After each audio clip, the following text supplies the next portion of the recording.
La folie des aspirateurs robots. C'est une réalité. Léa Benaïm, le marché explose. C'est une passion. Un acteur totalement inattendu vient d'entrer sur le marché. Il vient d'entrer dans la danse.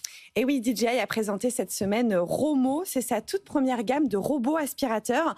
La promesse, elle est simple et efficace. Mettre toute la technologie de leur drone dans un aspirateur robot, ce qui en fait un produit ultra technologique.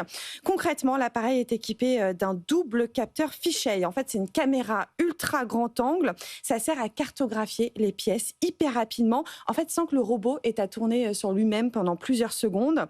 Cette caméra, elle peut aussi servir à surveiller la maison en temps réel. On peut activer la vision à distance depuis son smartphone et voir ce qui se passe un peu chez soi.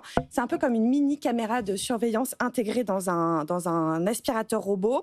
DJI a aussi 3 capteurs LiDAR, ces lasers que vous retrouvez habituellement dans les voitures autonomes, par exemple. Ils évaluent les distances pour fournir une carte 3D ultra précise de votre intérieur, et ce, même dans le noir. Et enfin, un système de détection millimétrique. L'aspirateur est capable d'éviter des obstacles, même les plus petits. On parle d'un câble de chargeur de téléphone ou une carte de poker. Et puis il y a le design, si vous êtes avec nous en télévision. Non, c'était pas les bonnes images, mais c'est pas grave. Si vous voulez venir, c'est quand même le canal 25 voilà. Sur la TNT. Vous verrez des beaux drones, parce que justement, Léa, c'est ce qu'ils faisaient quand même avant. Ils faisaient des drones. Avant, voilà. Mais alors, pourquoi ils se lancent sur ce marché ? En fait, la locomotive de DJI, ça reste les drones, mais ils se sont pas mal diversifiés ces dernières années. Aujourd'hui, ils font donc des caméras du type GoPro, les Osmo Pocket, mais plus surprenant aussi, des stations électriques portables et même un vélo.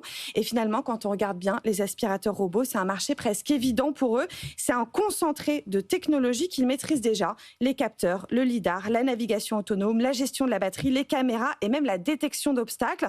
En fait, tout ça, DJI le développe déjà dans ses drones depuis plus de 15 ans. Alors, les appliquer dans un produit, finalement, c'est pas si compliqué que ça.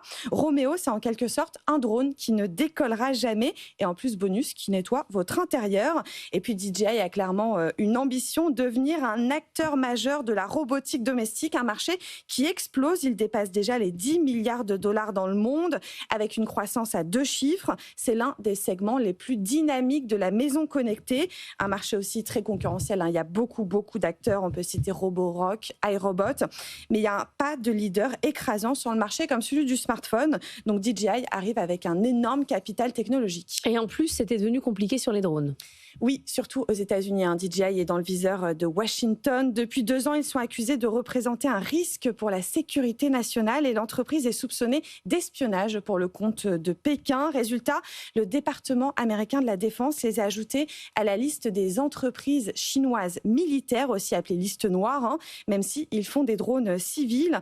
Et une nouvelle loi américaine menace carrément de bloquer l'importation de certains drones d'ici la fin de l'année si une évaluation de sécurité n'est pas réalisée. En Europe, c'est pas aussi radical, mais le ton se durcit, exigences réglementaires plus strictes, surveillance accrue des drones chinois et discussions autour des entreprises suspectées de collaborer avec le gouvernement chinois.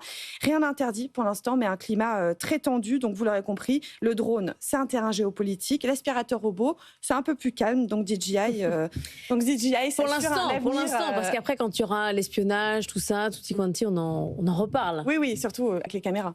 Merci beaucoup Léa Benaïm.